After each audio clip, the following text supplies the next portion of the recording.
So welcome back to another video. So this time, let's try to solve basic problems with regards to isobaric processes. Okay? So just like the technique before or the algorithm before in your process or the constant volume process, we will also utilize it here. Okay? So first thing that we need to do is for us to determine first what are the given parameters. So we are given Cp or your specific heat during constant volume, which is 0.529 BTU per pound mass Rankine. Then we are given your specific gas constant, so that is R. That is 96.2 foot-pounds per pound mass Rankine. And then it said that it expands from. So when we talk about from, that is point number 1. So 5 cubic feet, that is volume 1, from 5 feet cube, and 80 degrees Fahrenheit, so that is T1. So 80 degrees Fahrenheit, let's convert that in terms of BT, in terms of Rankine, that is 540 Rankine. Then 2. So when we saw 2, that is final position or the final point. So that is V2. That is 15 feet cube. While the pressure remains constant at, so pressure is constant at, so that is P equals 15.5 pounds per inches squared. So we are asked to, letter A, determine T sub 2, change in enthalpy, change in internal energy, and the change in entropy. And for a reversible non-process, that is your non-flow work, we are asked to determine for the non-flow work. Okay, so here let's try to include as well the steady flow work. Okay, so feel free to pause the video and then let's try to verify if our answers will match. Okay, so let's start first with letter A. So we are asked to locate for the final temperature. Okay, so here the first algorithm or the first step that we need to consider is that we start with our combined gas law. P1 V1 T1 is equal to P2 V2 T2. Then we've said that the pressure is constant. So therefore we can eliminate pressure. We have V1 T1 is equal to V2 T2. Then performing separation of variables, we will have T2 T1 is equal to V2 V1. Okay, so we are given V2, V1, and T1. So definitely we can isolate or we can solve for T sub 2 if we cross multiply T sub 1 on the right side. So T sub 2 is equal to V2 T1 over V1. Okay, so we can solve for T2, that is, so V2 is 15 feet cube times T sub 1, that is 540 Rankine, over V sub 1, that is 5 feet cube. So feet cube will cancel out, leaving us with Rankine. So T sub 2 is equal to, so let's get our calculator, that is 15 times 540 divided by 5. So that is 1620 Rankine. So that is 1620 Rankine. So let's put a box around it. So this is letter A. So T sub 2 is 1620 Rankine. Next, we are asked to solve for the change in enthalpy. Okay, so what is the change in enthalpy? So the change in enthalpy from the previous video, that is mCp dt. So we have dt now because we have the change, the final point of your temperature and the initial point of your temperature. What we don't have is the mass and Cp. No, we have CP. So what we don't have is the mass. Okay? How are we going to solve for the mass? So very good. So you will need to use the equation of state. That is PV is equal to MRT. So if this is 0.1, so all of your parameters or all your variables should be at 0.1. Okay? So M is equal to P1 V1 over R T sub 1. So what is P1? So P1, we've said that is constant, so that is 15.5 pounds per inch squared times V sub 1, that is 5 feet cubed, over R, that is 96.2 foot-pounds per pound mass Rankine, times T sub 1, that is 540. So if you perform dimensional analysis, foot-pound force, so foot, so Rankine. However, it is a inches squared, so therefore we need the conversion factor of 144 inches squared per 1 feet squared. So inches squared, so the feet squared will be cancelled by feet cube, and the remaining one will be cancelled by the feet in the denominator. So the mass of the substance is, so let's get our calculator again. We have 15.5 times 5 times 144 divided by 96.2 times 540 equals, so 0.2148. So that is 0.2148 pound mass. Okay? So now we have the mass, we have Cp, we have delta T. Therefore, we can directly substitute for the change in enthalpy. So enthalpy, that is 0.2148 pound mass. Cp, that is 0.529.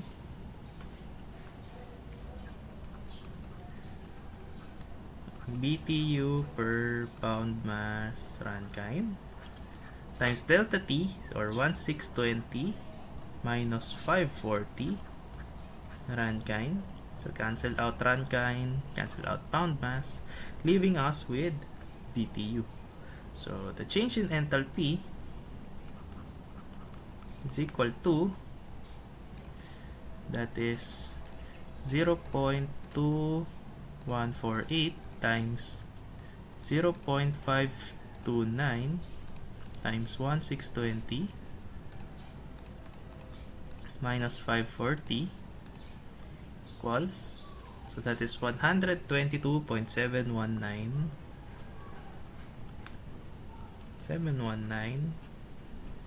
BTU.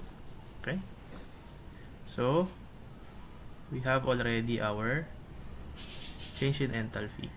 Okay, next, the next thing that is being required to us is the change in internal energy. Okay, so what will be the equation for the change in internal energy? So very good, that is delta U is equal to M CV dt, or delta T. Okay, so the mass, we have obtained it already, but we don't have CV yet. Okay, however, in the problem, we are given Cp and R. So therefore, we can solve for CV by manipulating the equation. Cp is equal to Cv plus R. So we need Cv on the right side, so let's transpose R on the left side. So we will have Cv is equal to Cp minus R.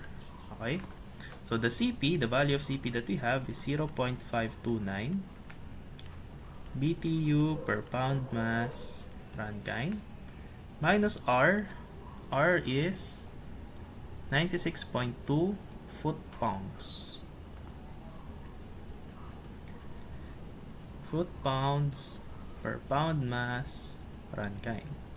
So as you can see, we cannot simply add them together because this is apples plus mangoes, because this is in BTU, this one is in foot-pound. So therefore, we need to convert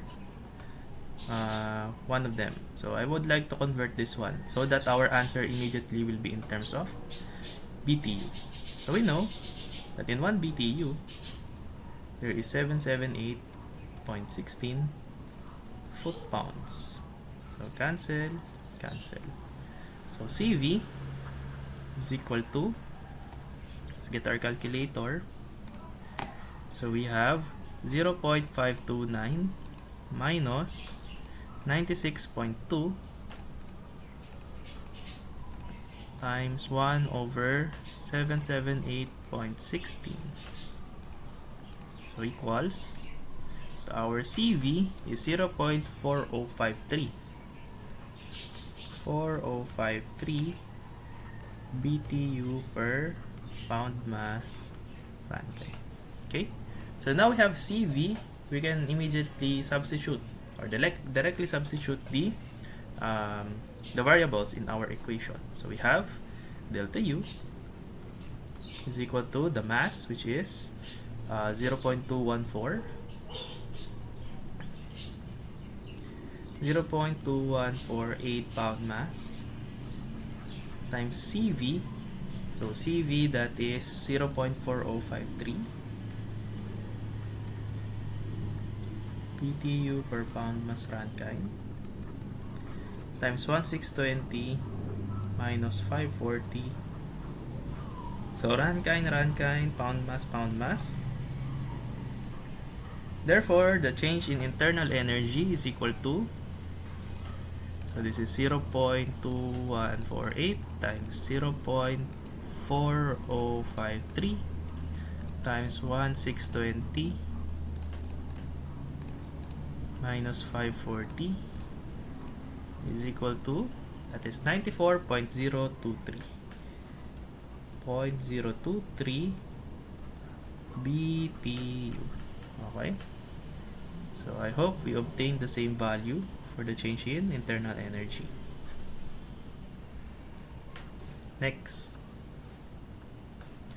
the next one. So we're done already with the change in internal energy. Let's try to obtain the change in entropy, okay, or the disorderliness of the substance. So letter D, the change in entropy that is given by integral of dq over t from point 1 to point 2. Okay, but based on the previous video, we've concluded that during isobaric process, Q is equal to your enthalpy or your change in enthalpy. So therefore, we know that the change in enthalpy is mCp dt.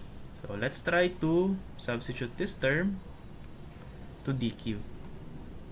Okay, so we will have delta S is equal to integral from point 1 to point 2 of mCp dt over t. Okay, so since we assume that the mass is constant and Cp is a constant, so let's place it out of the integral sign. So we have delta S is equal to mCp. So from point 1 to point 2 dt over t. So if we evaluate this integral, we will have that the change in entropy is mCp ln t2 over t1. Then we can simply substitute everything in the equation. We have the mass of 0.2148 pound mass times Cp, that is 0.529. So 0.529 BTU per pound mass Rankine times, so the natural logarithm, so T sub 2, that is 1620 over 540 Rankine. So Rankine, pound mass, leaving us with BTU per Rankine. So what will be the answer? So we will have 0.2148 times 0.529 multiplied by the natural logarithm of 1620 divided by 540 is equal to, so we have 0.1248 BTU per Rankine. So let's put a box around that. Okay, so next, so since we've solved for the entropy, so the final thing that we need to do is to solve for the reversible non-process or the non-flow work. Okay, so letter E,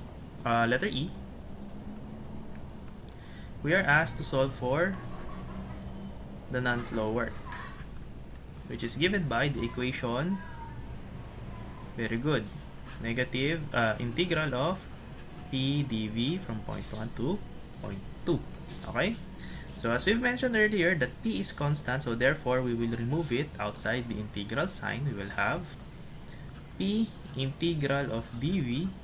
So why do we place P outside of the integral? Because we know that P is a constant. So when we are integrating the constant, we will remove it outside the integral sign.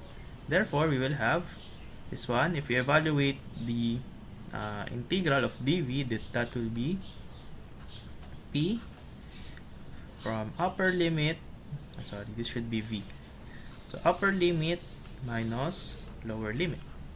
Okay, so therefore the non-flow work, we can directly substitute it. So our P sub 1 is 15.5 pounds per inches squared. Let's double check. Okay, 15.5, and then V sub 2 is 15 and 5, so 15 feet cube minus 5 feet cube. Okay, so as you can notice, this is in inches squared and this is in feet cube. So therefore, we need a conversion factor that is 144 inches squared over 1 feet squared.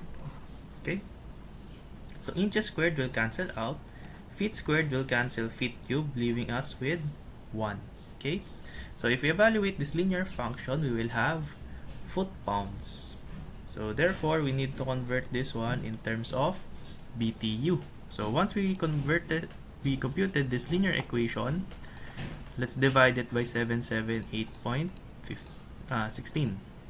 So 15 minus 5 times 144 equals, so that is 22,320, that is in foot-pounds. So let's divide it by 778.16.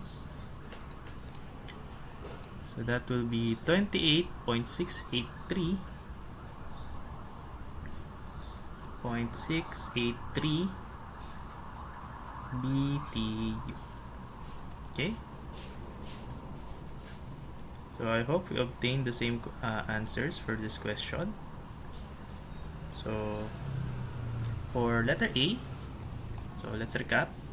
Letter A, for the temperature 2, we have 1620 Rankine. For letter B, for the change in enthalpy, that is 122.719 BTU. So delta U, or the change in internal energy, that is 94.023 BTU. So for the change in entropy, that is 0.1248 BTU per Rankine. And for the non-flow work is 28.683 BTU. So once the problem asks you for the steady flow work, so we know that the steady flow work is given by negative V dP. So since pressure is constant here, so therefore this term is in terms of 0. So your steady flow work will be 0. Okay, so no need to solve further for your steady flow work. Okay, I hope you obtain the algorithm in solving for isobaric process. So later on we will have another problem to solve. Okay, so for our next problem, so 3 pounds of a perfect gas with a specific gas constant of 38 foot-pound force per pound mass Rankine, and K, or the specific heat ratio, is given by 1.667. Having 300 BTU of heat added, so we have heat. It undergoes a reversible constant pressure change of state. If the initial temperature is 100 degrees, we are asked to compute for the following. So let's start again with our initial step. So we are given 3 pounds, so that is the mass of the substance, that is 3 pound mass, with a specific gas constant, or that is R, of 38 foot-pounds per pound mass Rankine, and the specific heat ratio, which is K, 1.667. Having 300 BTU of heat, so heat is denoted by Q, 300 BTU. So it is said in the problem, it undergoes a reversible non-flow constant pressure change of state, or simply isobaric process.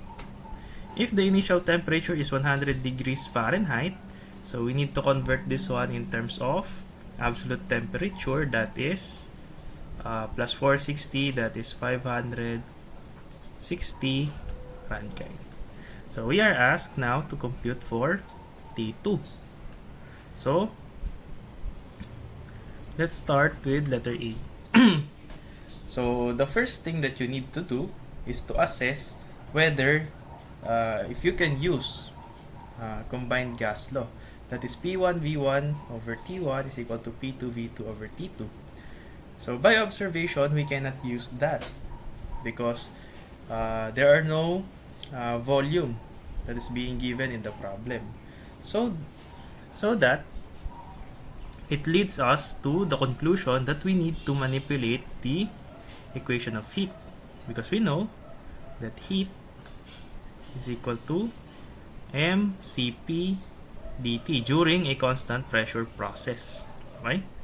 So we have the mass, which is 3 pounds. Cp, we don't have that yet. And T2, we can solve it here in delta T. So let's solve first for Cp. So since we are given K and R, we can use the equation Kr over K minus 1. So Cp is equal to K, that is 1.667, times R, that is 38 foot-pounds per pound mass Rankine, over K minus 1, or 1.667 minus 1. So we will have Cp is equal to, so let's solve for that. So that is 1.667 times 38 divided by 1.667 minus 1 equals, so you have 94.97 foot-pounds per pound mass Rankine. Okay, so now we can immediately manipulate the equation of heat. So if we divide both sides, this one, divide both sides by mCp, since we need to isolate dt, we have, so isolating T2, that is Q over mCp. So T1 will be transposed to the other side, so it will be plus T sub 1. Okay, so now let's substitute. So the heat, or the value of heat here, is 300 BTU over m, that is 3 pound mass. Okay, so 3 pound mass times Cp, the one we computed earlier, that is 94.97 foot-pounds per pound mass Rankine, plus T sub 1, that is 560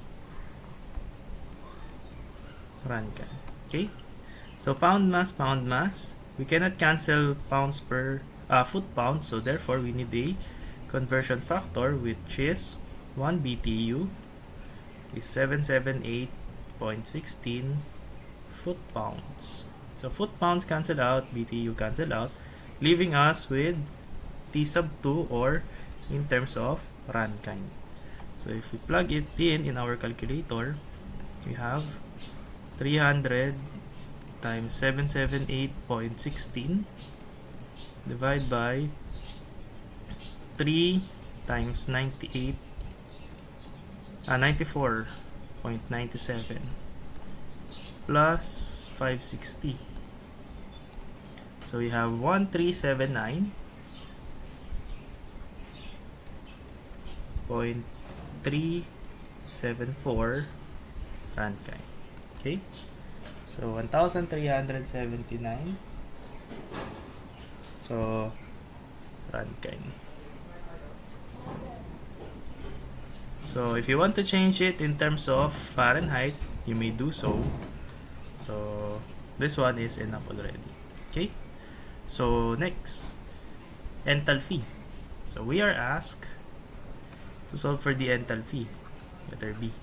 Okay, so letter B, enthalpy. So we know that the equation for enthalpy is delta H is equal to mCp dt.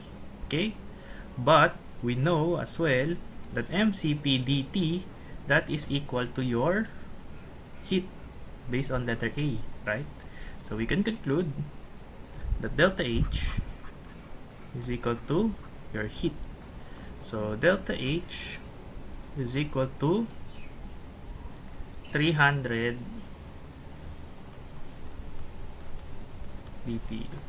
Okay, so this will be your answer for letter B. Next, letter C. So for letter C, so what is the question for letter C?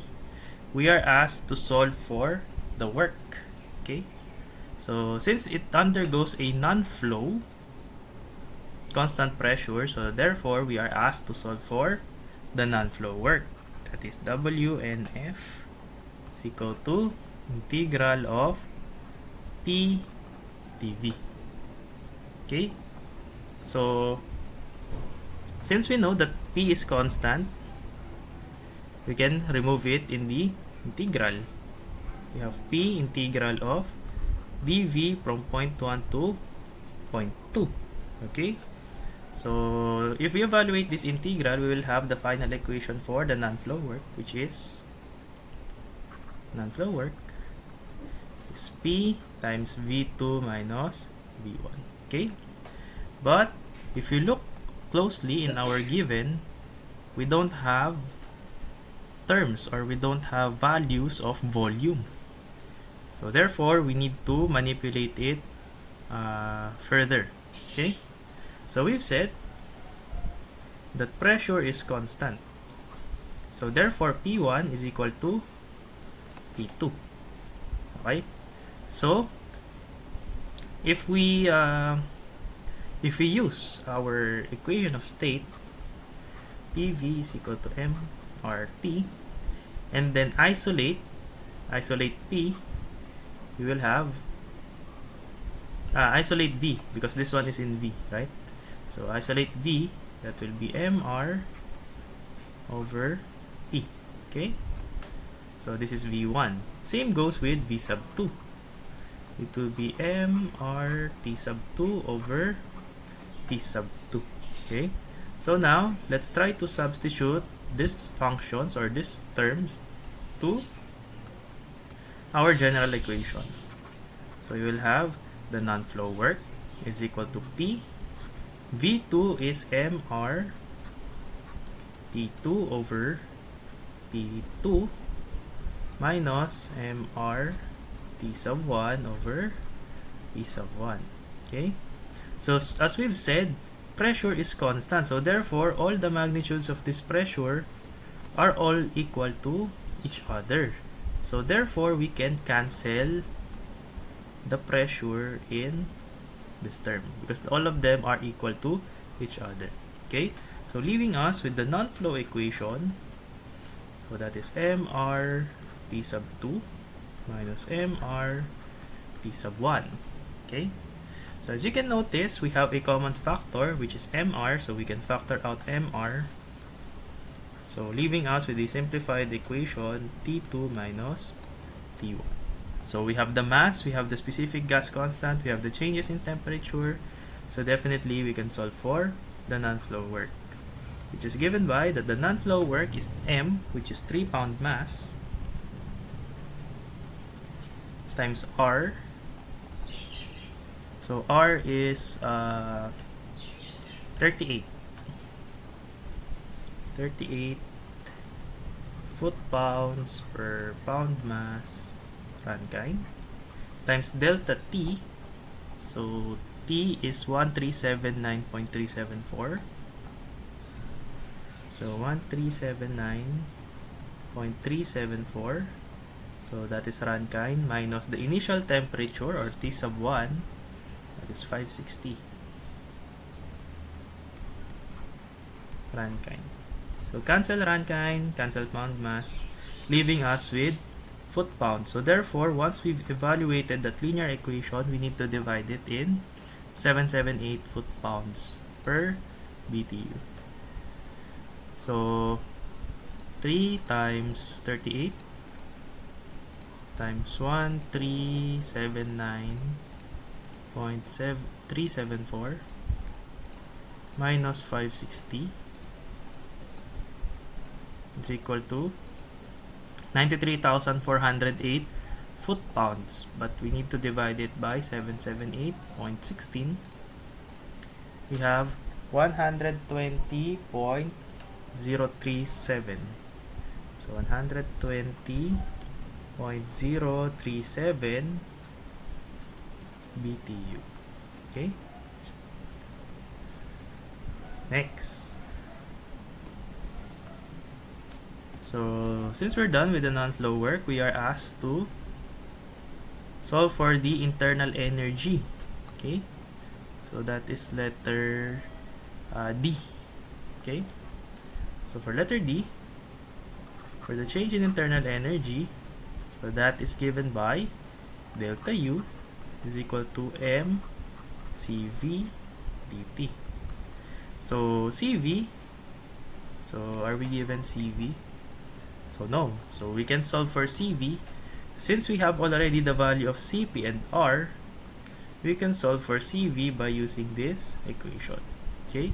So CV is equal to CP minus R, wherein CP is 94.97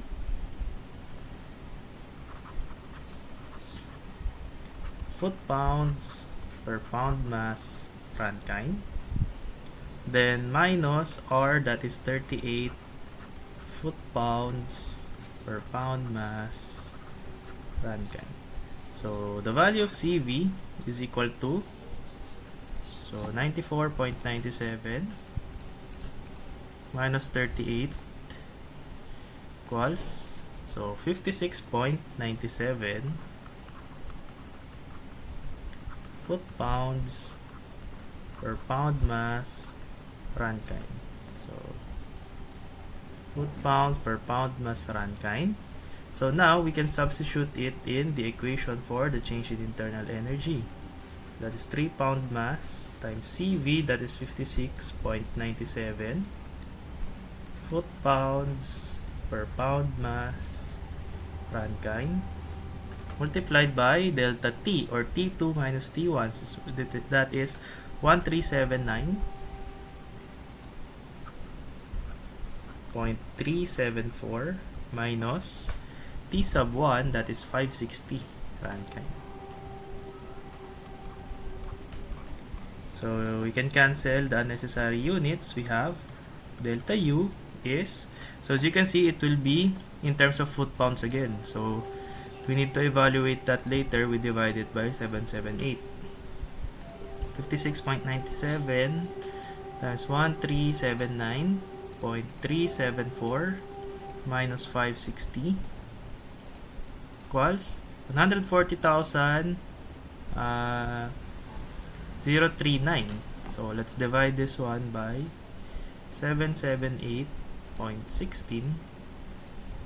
So that is 179.96 or 180. So BTU.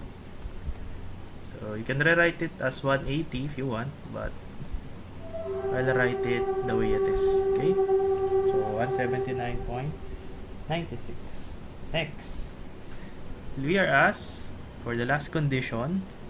We are asked to solve for the change in entropy. It is E. So change in entropy is integral of dq over t from point 1 to point 2. Okay? So now, we can substitute. We know that Q is equal to delta H. So we can substitute that on your numerator. So we have integral from point 1 to 2, delta H, that is m Cp dt over T. So mass and Cp, we'll place it outside the integral.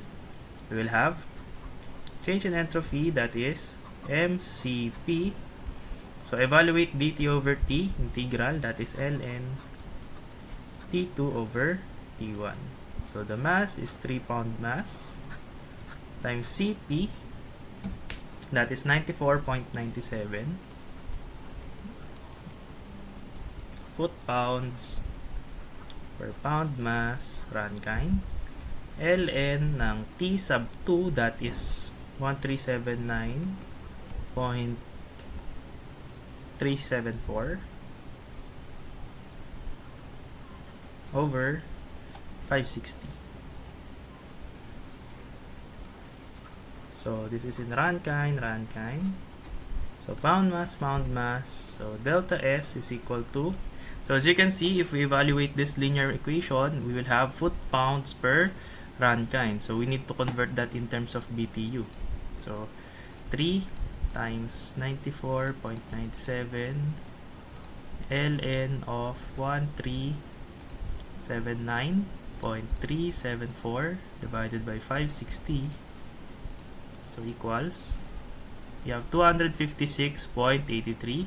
So that is in foot-pounds per Rankine. So let's divide it by 778.16. We have 0.33.